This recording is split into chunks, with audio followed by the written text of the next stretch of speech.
Yo guys, what's up? It's Ignis, and I'm here to discuss some awakenings for Drek'ar for you. We're going to be going over what's good on Drek'ar, what's bad on Drek'ar, what awakenings you should take from other people on Drek'ar, just all the situations where you want to be accounting for. So first off, we have Prime Time. Now, this awakening is pretty much one of the strongest awakenings, if not the strongest awakening in the game overall for most strikers and for Drek'ar, for many reasons. So basically what it does is it increases your power by 15% and it gives you an extra charge on your primary. Now for most characters this will make you have 2 charge to your primaries, but with Drek'ar you get 3, so you have 3 shotgun shots that you can hold on to, which is pretty nice. It gives you more damage on your basically only damaging ability that's on a basic ability, your shotgun. So it's a good damage increase as well.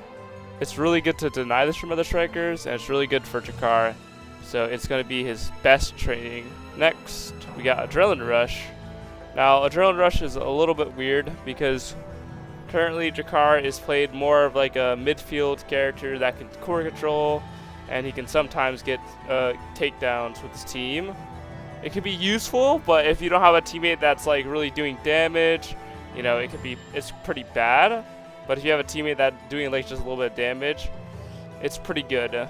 So I'd say it's A tier because not only do you get lower cooldowns and a huge move speed boost whenever you get a takedown, you also just get a 1 second reduced cooldown on all your abilities flat. It still gives you something even if you aren't getting those KOs. Next we have Aerials. This awakening allows you to make your dash or invisibility goes faster. You run faster in it, and it also makes your shotgun shot go farther. In most situations, it'll help you just maintain more core control and just like be able to move around the map better. So it's gonna be a pretty decent A tier. The haste it feels okay, but it doesn't increase the duration of your invisibility, only how fast you're going in it, so it could be a little bit better. All around, a pretty good pickup to have. Alright, next we have Big Fish. Now, Big Fish is a really strong awakening right now. It gives you 375 stagger. It also makes your hitboxes bigger on your melee abilities. Your shotgun is a pretty unique ability because not only is it a projectile, but it's also a melee ability, so it also gets increased range from just being bigger as well. So Big Fish is a pretty good awakening to have on them. Built different, it makes you bigger as well, makes you 50% bigger. But it also just gives you more damage on your shocks, and Drek'ar's primary counts as a shock, so you're increasing the knockback on it, you're increasing the damage. That's always great to have on an ability that's basically has 2 charges, so it's counting for pretty much 2 abilities in a sense. So built different is really goated. Next we have Bulk Up. Now the thing is, Bulk Up is it gives you 250 stagger, and it gives you power based on stagger. But the ratios aren't the best right now, so it's going to be a bad training on pretty much every character, unless you're a character with really high stagger. Drek'ar has like a decent amount of stagger, but he's not the best with it, so it's going to be not the best pickup. But if you don't have as much stuff, it's still okay. It's not like you have like not a training, it's just not the best. You can look to use the damage to KO more players, but there's better damage increase awakenings on Drek'ar. Next we have Castellas. Now Castellas is very, very good on the striker for a couple of reasons. When you're in your invis, it counts as a buff, so it will increase the amount of time you're invis. So you can stay invis for almost double the amount of time. You can use it to create more pressure so the enemies don't know where you are for a longer amount of time.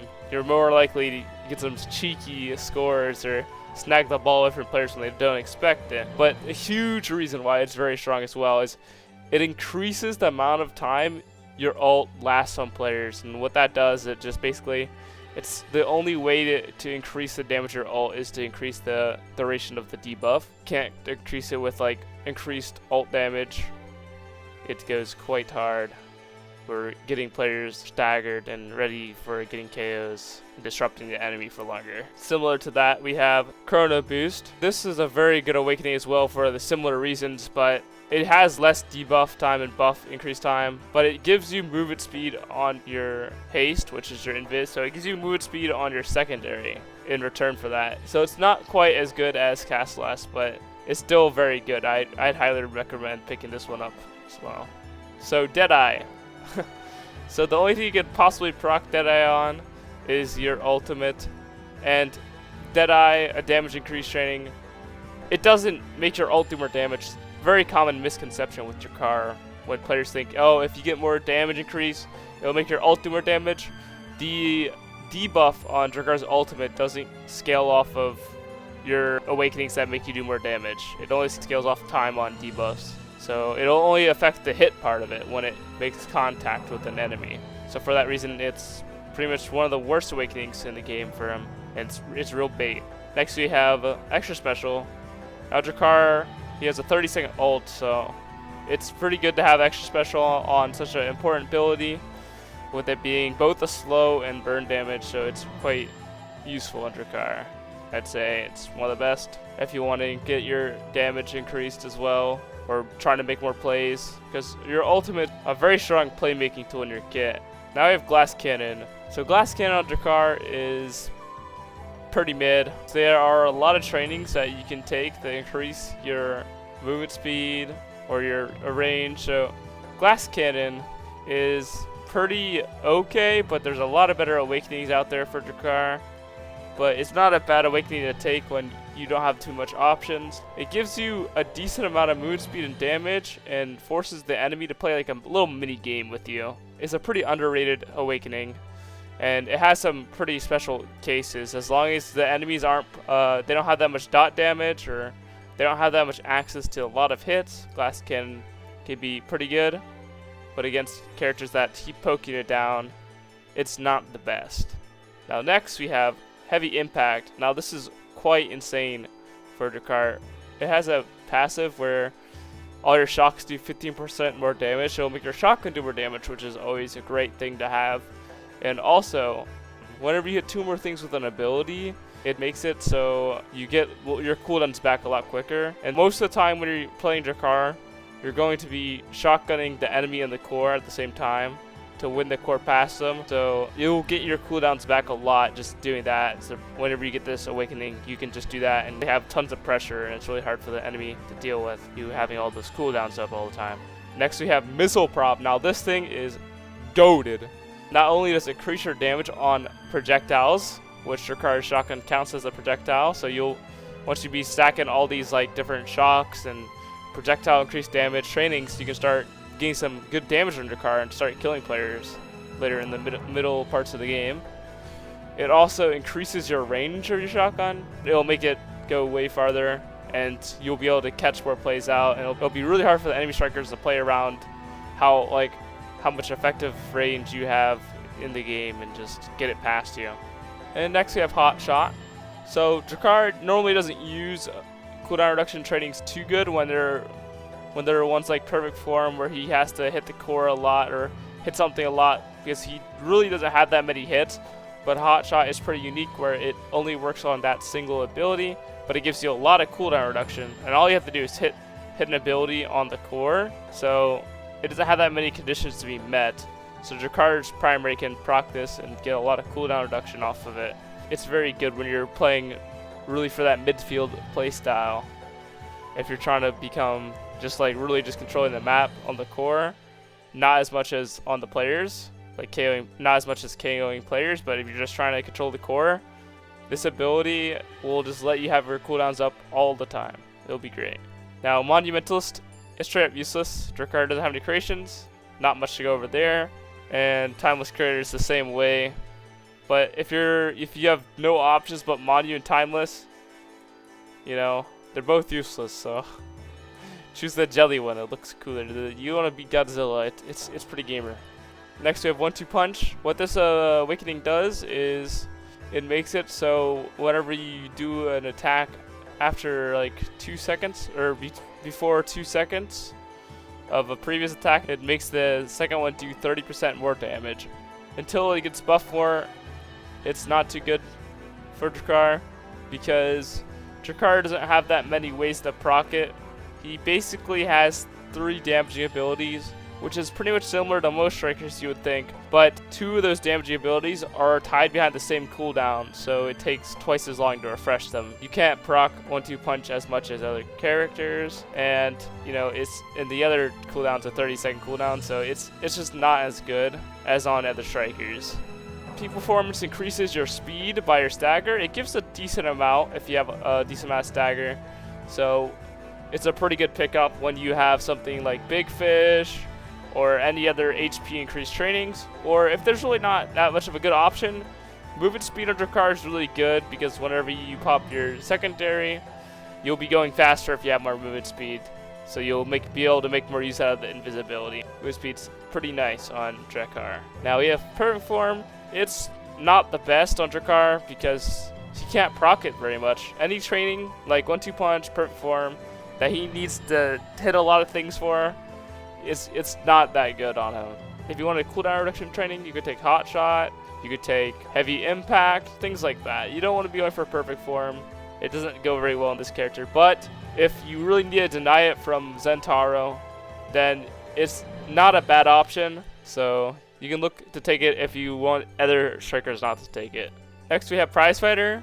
Now Prize Fighter does give a lot of power. One stack gives you 25 power, and it can stack up 3 times, so you get 75 power, and to put it in perspective, your character has 100 power at the beginning of it. The problem is with Prize Fighter is Drek'ar's abilities don't have very good scalings with power currently.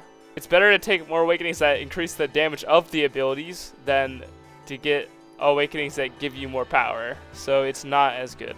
Next we have Quick Strikes, an all-around good awakening on pretty much the whole cast. Basically, it just makes it so your strikes on a lower cooldown and you get more energy for whenever you strike. Drek'ar's not a character that gets that much energy from his abilities. The 2 charges of the ability are locked out in 1 recharge spot of the ability. He doesn't have that many damaging abilities, so Quick Strikes is a pretty good way of getting more energy on Drek'ar while also having a lower cooldown on the strike. So because of that, it'll be a decent A tier, and you can look to pick it up when there's like no higher trainings.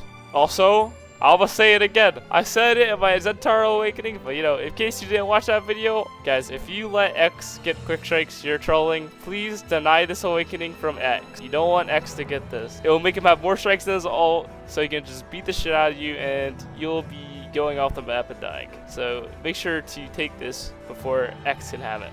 Next we have Rapid Fire. Normally I don't like this Awakening, but Drek'ar is a very unique case. Without Prime Time, his main damage is on his primary, and basically you want as much uptime on this ability as possible, and because of that it's really good, and he's the best rapid fire user in the game personally.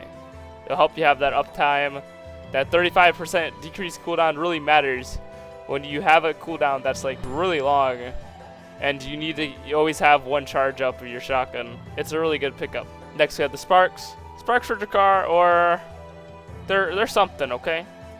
They're a little bit better than on a character like Zentaro, but he doesn't have the best base scalings with his abilities, so the Spark of Strength is really not going to be that good. And when all the Sparks aren't good on Drek'ar, the Sparks get less value because the Sparks get more value the more Sparks you have. The cooldown Spark is really good on Drek'ar, more than I think Perfect Form. The cooldown Spark is pretty good because it just gives you base cooldown. You don't need to do anything for it. So is the movement speed. The resistance Spark, the Spark resistance, it's pretty okay if you need the HP, if you have any HP scaling trainings. But Spark of Strength is pretty bad and really doesn't have that many uses at all. Next we have Specialized Training. This is what most people get really wrong. They think it's like, oh my gosh, Specialized Training. You give so much damage, you know, your ult's gonna do way more damage. This is the most bait training on Drek'ar ever. Don't ever take this training. People think it's good, it's terrible. All it does is it makes it so when you hit your R at the very beginning of the hit part, that part does more damage. It does not increase the damage of literally anything else. It's pretty garbage. Please don't take this in your games, and you know, if you see a friend taking it, you know, give him a little heads up. You know, maybe refer him to this guide, you know, it'd probably help him out. But like, just don't take Specialized Training on this character. It's until they change the way that Drek'ar's ult works, it's pretty useless. Next we have stacks on stacks. Now, I think this is a very good way of getting speed in Drek'ar. He stacks it pretty quickly. Once you get the double stacks, as long as you don't have any other enemy brawlers, this training gets a lot of value. So you'll get a lot of speed, and with that speed, you'll be able to control the map. You'll be able to position more aggressively. You'll be able to just get in and out with your invisibility and just make these insane plays where you're going super fast. So as long as there's no enemy brawlers, it's really good. But if there are enemy brawlers, there's better movement speed trainings. But just make sure whenever you take stacks on stacks, you're using your sweet spot to stack it up quicker, because heavy hits give a lot more than light hits, so you want to be getting the heavy hits on players in the core more than the light hits when stacking it. Next we have Stagger Swagger. Personally, I think it's the most underrated awakening in the game. It's insanely strong. It's the best awakening in the game if players are really gunning for you and trying to KO you. It just will give you so much movement speed. It'll make it so you can dodge players so freely, and whenever they're trying to hit you, they're kind of helping you in a way, because it'll make it so you can just play the map better to survive. They can't kill you very easily anyways if they have, unless they get a cheeky KO and you're not staggered. So it's just one of the best awakenings in the game, and it's a really good awakening on pretty much every striker, and that includes Drek'ar. Drek'ar is one of the best strikers at using this awakening, considering how low his HP is and how he's basically a melee midfielder in a way, where if he wants to be doing damage, he needs to be up close. So you'll most often take some damage back when you're trying to trade with players. Alright, next we have Stinger.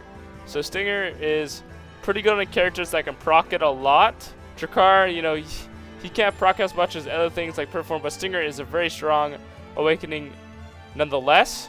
It does proc on your ultimate, I'm pretty sure, and it does do good damage. It's a pretty good awakening to help your teammate just stack up stagger to KO a player, or to get yourself enough stagger to KO a player. But the shock increase trainings and the projectile damage increase trainings are much better at giving you that damage than Stinger. Except we have Super Surge. It's not that good on Drek'ar. Haste on your move speed is not the best. The only reason the other ones are better is because it's giving you something else besides just the haste on your movement speed. When you really should be looking to take this awakening is when you see an enemy Zentaro. Please don't let him get Super Surge. It's like super goated. If there's a Zentaro on the enemy team, it's pretty much up here. You should really stop him from taking this, because if he gets it, his game's going to be so much easier. It's going to be much harder for you to play the game.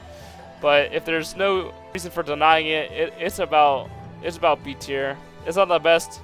It's not the worst. It's alright.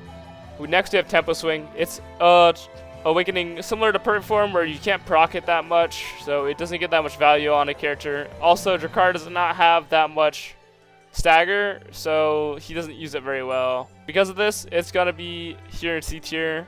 It's pretty good to deny it from characters like Juliet though, and stuff like that. So if you playing against a Juliet, it could be like about here, but besides that, it's not the best. You get increased damage and healing based off how much your max HP is, and Drek'ar's HP is similar to other characters like Estelle and Amy, and they're not that tanky compared to Juliet and X and Dubu, and it won't get as much value. Twin Drive is a pretty unique awakening, giving you 2 charges of your secondary and decreasing the cooldown by 20%. It's pretty good on almost every striker, and that includes Drek'ar. It's a very good awakening to deny from enemy strikers like Zentaro, and it's really good for yourself as well. It will be a solid A tier. The reason why it's so high is because it gives you another charge of an ability, and you can just use those abilities and stockpile them up to make plays. You'll always have uptime. You'll always feel like using your secondary ones at 2 charges. It's never really a bad time to do it, because you can just maintain your uptime on your ability, and if you really need one, it'll be there. You'll have another charge. So because of that, it just allows you to use your abilities more freely. I think it's a pretty good awakening. And finally, we have Unstoppable. Now, this awakening is really strong. It just reduces your knockback by 90%, and you take 10% less damage. So it's one of the best awakenings for not dying. It's really strong on maps like Imi's app, where there's a death plane in the middle. Whereas on Imi's app, it's like up here. If you're playing on Imi's app, you need to be taking this awakening. But if not, it's the second best awakening at not dying and just like making the enemy just waste tons of resources on you if they're trying to kill you. And with that, that's my Drek'ar Awakening tier list. Tell me what you think in the comments. I'll leave a link in the description for the tier list if you want to make your own. I appreciate you guys for making it all the way to the end. Feel free to like and subscribe, you know, help a homie out. Trying to hit 1K to get some monetization. And as always, thanks for watching. Peace.